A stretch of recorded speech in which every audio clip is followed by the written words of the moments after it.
கரூர்ல நடந்த சம்பவத்தை தொடர்ந்து தாவேகா தலைவர் விஜயை விசாரிக்கிறதுக்காக சிபிஐ டெல்லிக்கு வர சொல்லியிருந்தாங்க.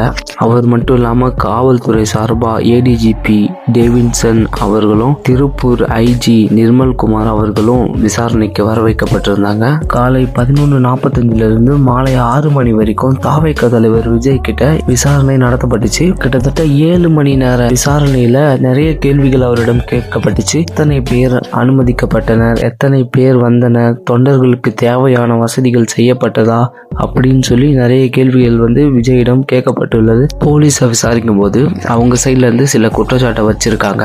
அதாவது அங்கிருந்த நிர்வாகிகள் சரியா தொண்டர்களை வழி நடத்தல, தொண்டர்களுக்கு தேவையான வசதி இல்லை, அடுத்து தாவேகா தலைவர் தாமதமாக வந்தாரு அப்படின்னு சொல்லியிருக்காங்க. அது மட்டும் இல்லாம அதுக்கு முன்னாடி நடந்த கூட்டம், அதாவது ஏடிஎம்கே நடத்திய எடப்பாடி கூட்டமும் அங்கதான் நடந்துச்சு. அப்போ அங்க எந்த விதமான அசம்பாவிதங்களும் அப்போ அங்க நடக்கல, இப்போ மட்டும் எப்படி நடந்துச்சு அப்படின்னு அந்த சைட்ல இருந்து கேள்வி எழுப்பியிருக்காங்க.